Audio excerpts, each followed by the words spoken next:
하나님의 말씀 잠언서 10장 말씀입니다. 솔로몬의 잠언이라 지혜로운 아들은 아비를 기쁘게 하거니와 미련한 아들은 어미의 근심이니라. 여기서 혈육적 어미의 부모를 지칭하는데요. 미련한 아들은 그 사악한 행위로 인해서 부모를 비통에 빠지게 하지만 지혜로운 아들은 지혜를 통해서 얻어진 영적 통찰력 또 탁월한 도덕적 성품으로 부모의 영광을 드러내게 한다는 그런 말씀입니다. 불의의 재물은 무익하여도 의리는 죽음에서 건지느니라. 하나님의 뜻에 합당치 않는 불법적인 수단을 통해서 얻어진 재물이 당시에는 육체적 안락, 감각적인 쾌락을 가져올지 몰라도 그것은 일시적인 것이라는 것이죠. 영원한 행복의 조건은 결코 될 수 없다는 것이고요. 궁극적으로는 하나님의 엄중한 심판을 받게 된다는 것입니다.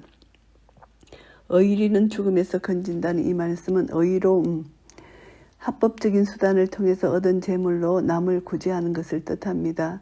그래서 이 행위는 하나님의 영원한 구원의 보응을 가져오게 될 것이라는 것을 말씀하고요. 여호와께서 의인의 영혼은 줄이지 않게 하시나 악인의 소욕은 물리치시느니라.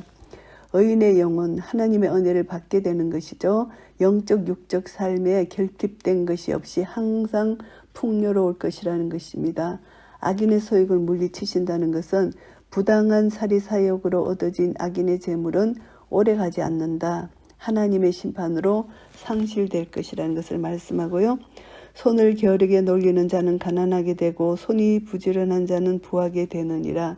결국 가난한 자와 부지런한 자, 의인과 악인의 하나의 표본으로 여기서 말씀하는 것입니다. 그래서 게으른 자는 가난하게 될 수밖에 없고 부지런한 자는 부하게 된다는 것을 말씀하고요. 여름에 거두는 자는 지혜로운 아들이나 추수 때에 자는 자는 부끄러움을 끼치는 아들이니라. 결국 추수기를 여기서 말씀하는데 제철에 곧바로 추수하는 부지런한 자, 그리고 추수하지 않는 게으른 자, 할 일을 미룬 채 나태하고 무력하게 지내는 자, 이것을 비유하는 것이고요. 의인의 머리에는 복이 임하거늘 악인의 입은 독을 머금었느니라.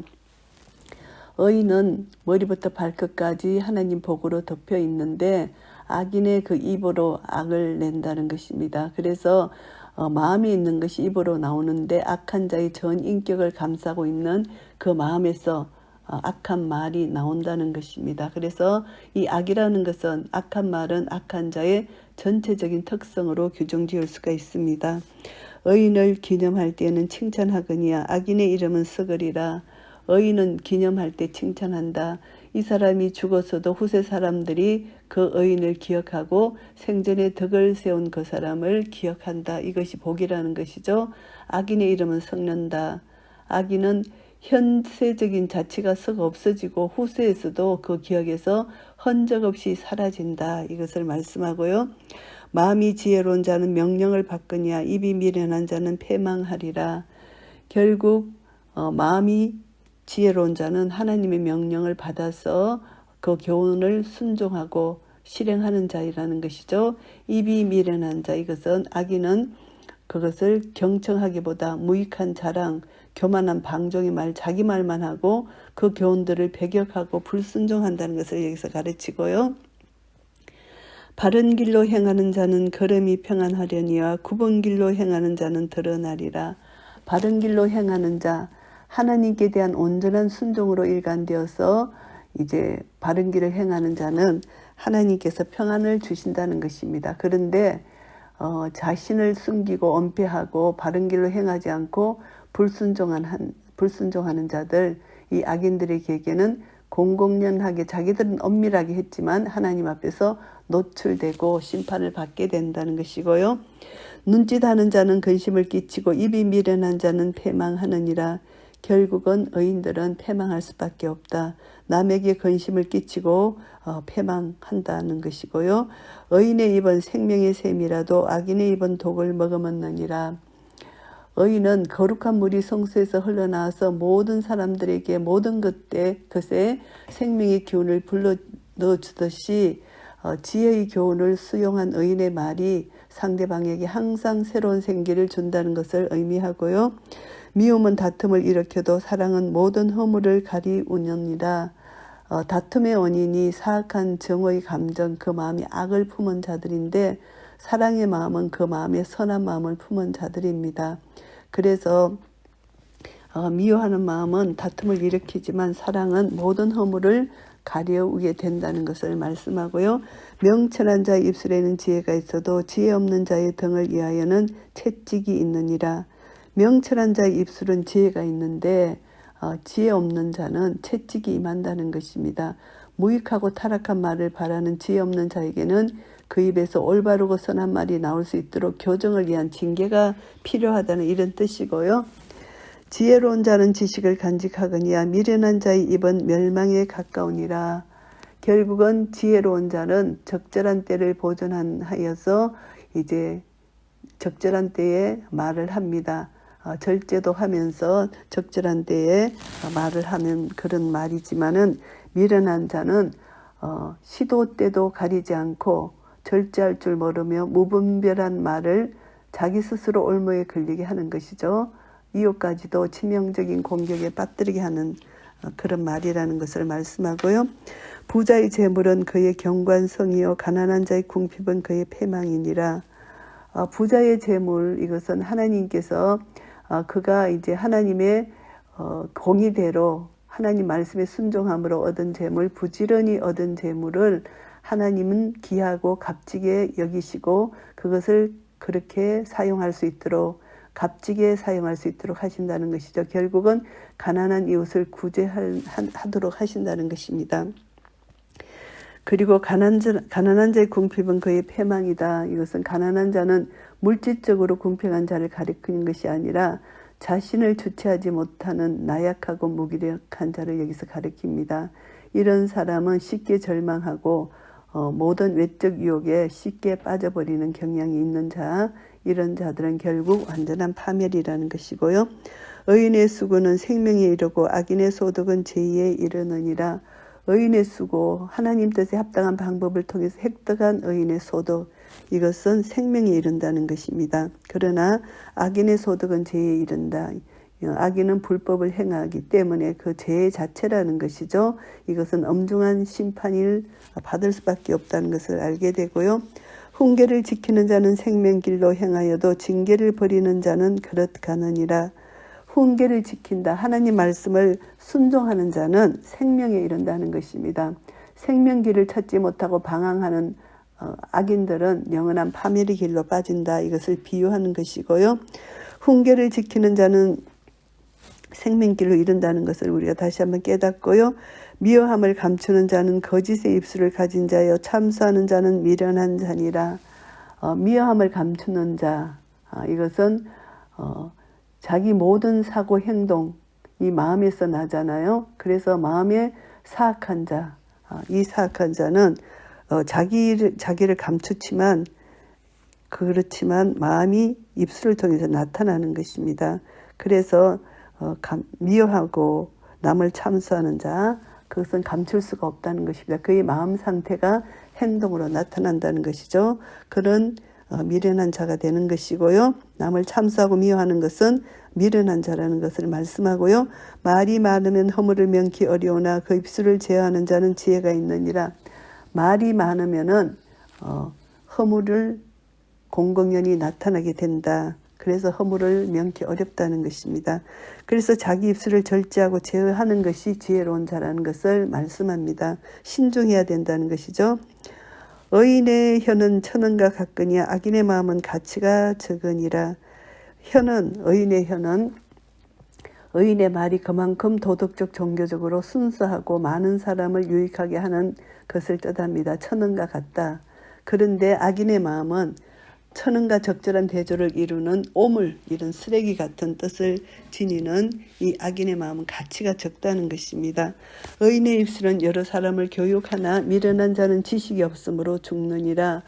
의인은 자기가 수용한 그 교훈들을 가지고 마치 양을 돌보는 목자의 역할을 한다는 것이죠. 많은 사람들을 생명길로 인도해 나간다는 것인데 미련한 자는 생명길로 인도하지 못한다는 것입니다. 그 속에 진리가 없고 생명이 없기 때문에 지혜가 없는 자는 스스로도 지혜 없음으로 인해서 그 길을 찾지 못하고 파멸케 되고 다른 사람은 더더구나 인도할 수 없고 다 그 소경이 소경을 인도하는 꼴이 된다는 것을 여기서 말씀하고요. 여호와께서 복을 주심으로 사람으로 부하게 하시고 근심을 겸하여 주지 아니하시느니라. 하나님께서 주권적 은혜로 복을 주신다는 것입니다. 그래서 하나님이 복을 주심으로 사람으로 부하게 하시는데 하나님은 근심을 겸하여 주시지 않는다는 것입니다. 하나님의 주시는 복은 하나님 주권에 달려서 하나님이 근심을 주시지 않는다. 복을 주신다. 기쁨을 주신다. 하나님 나라 의와 평강과 희락을 누린다는 것입니다. 이것이 하나님이 주시는 복이고요. 미련한 자는 행악으로 낙을 삼는 것 같이 명철한 자는 지혜로 낙을 삼느니라. 미련한 자는 행악으로 이 세상 쾌락으로 낙을 삼지만 명철한 자는 하나님 말씀으로 기뻐한다는 것을 말씀하고요. 악인에게는 그의 두려워하는 것이 임하거니와 의인은 그 원하는 것이 이루어지느니라. 악인은 두려워한다는 것입니다. 악인은 자기 죄의 결과로 말미암아 두려움입니다. 심판적 형벌이 수반되는 것인데 의인은 그렇지 않다. 원하는 것이 이루어진다는 것입니다. 하나님의 주권적 권한을 보여주는 것인데요. 의인의 소원은 하나님 뜻에 합당한 것이기 때문에 하나님께서 인정하시고 그 소원을 들어주신다는 것이고요. 해리 바람이 지나가면 악인은 없어져도 의인은 영원한 기초 같으니라. 이것은 하나님의 심판의 비유입니다. 악인은 멸망이 순간적으로 흔적도 없이 사라진다. 그러나 의인은 하나님께서 의인은 끝까지 지키신다. 엄중한 심판 속에서 흔들림이 없이 지켜주신다. 영원한 기초처럼 지켜주신다는 것이고요. 게으른 자는 그 부리는 사람에게 마치 이의 초 같고 눈의 연기 같으니라. 눈의 연기, 이의 초, 정말 사람을 괴롭게 하는 것이죠. 그래서 항상 손해와 괴로움을 끼치는 성가신 존재를 여기서 일컫는 것입니다. 여호와를 경외하면 장수하느니라. 그러나 악인의 연세는 짧아지느니라. 구약에서 복의 개념을 장수로 여겼습니다. 그래서 하나님을 경외하면은 이 땅에서 장수한다. 이렇게 하나님의 복을 여기서 말씀한 것이고요. 악인은 짧다. 연세가 짧다. 일찍 죽는다는 것을 말합니다. 의인의 소망은 즐거움을 이루어도 악인의 소망은 끊어지느니라. 의인은 이 소망을 가지는 것이 하나님의 뜻에 합당한 것이기 때문에 하나님께서 그 소망, 그 소원을 이루어 주십니다. 그래서 항상 감사와 기쁨의 삶을 유지할 수 있는 것인데요. 악인의 소망은 끊어진다. 악인은 자기가 바라는 소망이 불의한 것이기 때문에 현재적 삶은 물론이고 미래적 삶, 그 궁극적으로 그 인생 자체가 자기를 잃어버리는 실패작이 된다. 이것을 말씀하고요. 여호와의 도가 정직한 자에게는 산성이요 행악하는 자에게는 멸망이니라. 여호와의 도, 이것은 사람들을 바른 길로 인도하고 궁극적으로 구원에 이르게 하는 하나님의 모든 계명을 여기서 말씀합니다. 그래서 하나님을 경외하는 자는 이 여호와의 도를 지키는 자는 산성이다. 하나님께서 지키시고 보호해 주신다는 것입니다. 튼튼히 하나님께서 보호해 주신다. 견고한 보호, 참된 평강을 누리는 원동력이 여호와 하나님이라는 것이고요. 악인들에게 있어서 여호와의 명령은 그들의 삶 가정에서 항상 제약되고 갈등의 조건이 되기 때문에 결국은 그들이 그것을 지키지 않았다. 그래서 하나님 말씀의 기준에서 그들은 준엄한 심판을 받을 수밖에 없다. 멸망이라는 것이고요. 의인은 영영이 이동되지 아니하여도 악인은 땅에 거하지 못하게 되느니라. 약속의 땅에서 의인은 영원히 살지만 악인은 약속의 땅에서 추방된다. 불행을 당한다. 이것을 말씀합니다. 단절된다는 것이죠. 의인의 입은 지혜를 내어도 패역한 혀는 배임을 당할 것이니라. 입술, 마음이 입으로 나타나는 거죠. 말로 나타나는 것입니다. 그래서 의인의 입은 지혜의 열매를 맺지만 악인의 입은 패역한다는 것입니다. 그 혀는 배임을 당할 것이다. 이렇게 말씀하고요. 의인의 입술은 기쁘게 할 것을 알거니와 악인의 입은 패역을 말하느니라. 결국은 의인의 입은 하나님께 연락됩니다. 그런데 악인의 입술은 하나님께 연락되지 않습니다. 결국은 폐역만 말하기 때문에 멸망을 당한다는 것을 말씀합니다. 잠언 10장 말씀을 정리하겠습니다. 의인과 악인의 차이점을 말씀하고 있습니다. 1절부터 19절까지는 지혜와 진정한 가치에 대해서 말씀합니다. 인간이 진정한 가치를 추구하는 참된 이유는 하나님께 대한 신앙 때문입니다. 그래서 여호와께서 의인을 경고하고 보호하신다는 것을 말씀해 주시는데요. 이제 아들이 아비에게 기쁨을 주는 것, 또 의리를 추구하는 것, 성실하게 사는 것, 바른 길로 행하는 것, 사랑으로 모든 허물을 가리우는 것, 이것은 이제 하나님께서 의인의 영혼을 줄이지 않게 하시려는 계획의 일부라고 볼 수가 있습니다. 결국은 의인이 올바르게 살려는 유일한 이유는 하나님께서 자신의 삶을 돌보시고 자신과 함께 하신다는 사실을 알고 있기 때문이라는 것이고요. 참된 지혜는 바른 언어 사용으로 드러난다는 것입니다. 진정한 가치관이 지혜로움과 연관되어 있습니다. 밀접한 관계로 되어 있죠. 그래서 지혜로운 자는 지식을 간직하고 올바른 분별력을 가지기 때문에 언어 생활에서 지혜롭게 한다는 것이죠. 그래서 신뢰가 있는 말, 지혜로운 말, 신실한 말, 절제하는 말, 그것이 의인의 입술이지만 악인의 입술은 거짓 입술, 절제하지 못하고 악을 나타내고 멸망으로 인도함을 받을 수밖에 없다는 것을 말씀하고요.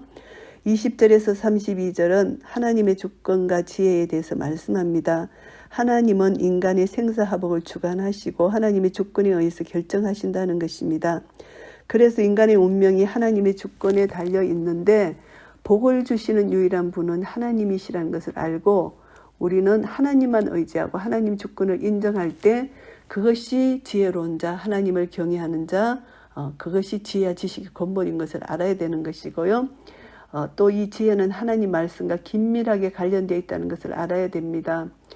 의인과 악인의 삶을 판명하는 유일한 기준이 여호와의 도라는 것을 제시하는데요. 하나님의 말씀은 의인과 악인의 실제적인 삶을 구분하는 모체가 되는 것입니다. 그래서 우리는 말씀에 따라서 행동할 때 의인의 삶이 되고 말씀을 불순종할 때 악인의 삶이 된다는 것입니다. 그래서 축복의 상징인 땅을 소유하게 되느냐 소유하게 되지 않느냐 이렇게 말씀하고 계십니다. 하나님 말씀은 이스라엘 백성들의 근본적인 삶을 좌우하는 중요한 기준이 되었습니다. 오늘날 우리 성도에게도 하나님 말씀은 우리에게 참된 지혜를 주시고 참된 소망을 주시는 것이고요. 하나님을 경외하는 인생은 삶의 전 영역에서 삶의 아름다운 열매를 맺게 되는 것입니다.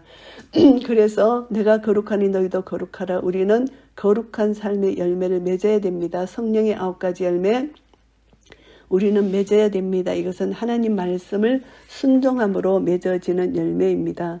우리가 하나님 말씀을 불순종할 때 결국 맺어지는 열매는 죄악의 열매밖에 없고 그것은 결국 사망이라는 것이죠. 그래서 우리는 선한 마음에서 선한 것이 나고 악한 마음에서 악한 것이 나는데 입술이 독을 품으면은 그 마음이 이미 악한 마음을 품었다는 것입니다. 입술이 생명을 내면은 그 마음은 이미 선한 마음을 품었다는 것입니다. 그러니까 마음에서 시작하여 우리 행동으로 나타나는 것이죠. 결국은 이 마음, 생명에 거는데는 이 내 마음이 너무나 중요하다는 것이죠. 그래서 내 마음에 예수 그리스도의 마음을 품는 자가 참 지혜로운 자라는 것입니다. 예수 그리스도의 마음을 품는 것은 겸손과 온유죠. 결국은 하나님을 경외하는 것이 겸손한 자의 자세이고 온유한 자의 자세입니다. 하나님을 경외하지 않고 자기 고집대로 사는 것은 이것은 교만한 자라는 것이죠. 결국 사탄의 마음을 가진 자이라고 볼 수가 있습니다. 그래서 결국은 지혜로운 자는 하나님을 경외하는 자고 하나님을 경외하는 자는 하나님 말씀으로 가득 찬 선한 마음을 가진 자고 선한 마음에서 선한 것이 나오니까 입술도 지혜로운 말, 남을 살리는 생명의 말이 나오고 그가 소망을 품는 것도 하나님 뜻과 합당한 뜻이기 때문에 하나님 뜻과 일치한 것이기 때문에 하나님이 그 소원을 들어주신다는 것이죠. 결국은 하나님 말씀을 내 마음에 품고 그 말씀을 믿음으로 순종할 때 하나님 말씀의 능력이 내 삶을 주관하게 되고 성령의 능력으로 말미암아 우리가 하나님 말씀을 한 걸음 한 걸음 따라 살아갈 때 나를 통해서 하나님께서 성령의 열매를 맺게 해주시고 성령의 열매를 통해서 하나님께 영광을 돌릴 수가 있는 것입니다. 이런 은혜가 우리 모두에게 있으시기를 예수 그리스도 이름으로 축복합니다. 아멘.